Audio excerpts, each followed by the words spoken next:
In today's gospel, we are presented with the story of the woman caught in adultery.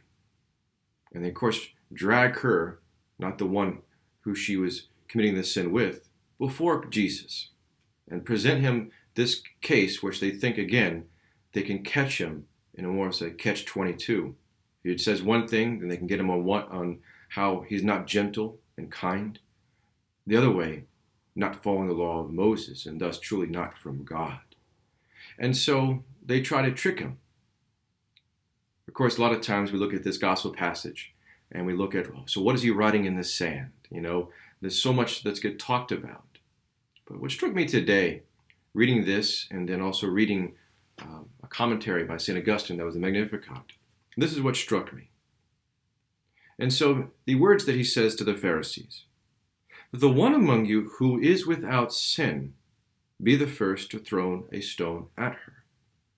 Of course, we see from here how they all walk away. And then Jesus asked her, "Woman, where are they? Has no one condemned you?" She said, "No one, sir." Then Jesus said, "Neither do I condemn you. Go, and from now on, do not sin anymore."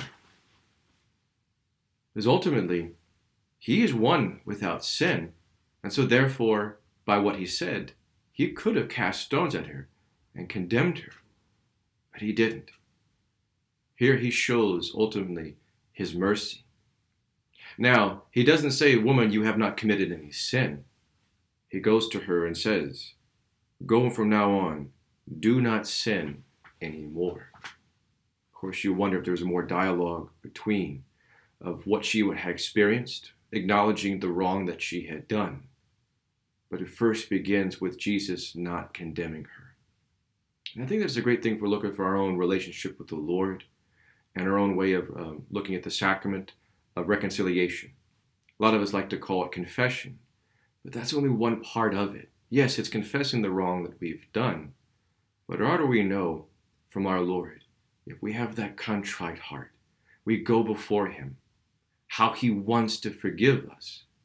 It's for us just to admit it and to turn it over to him. And so our challenge today is to, first, we need to do an examination of conscience, even though right now we can't go to regularly scheduled confessions. Know that if you'd like to go to confession, all you have to do right now is call a priest. But if not, I encourage you at least to do a good examination of conscience. Make a sincere act of contrition, but also grow in that desire to move away from it.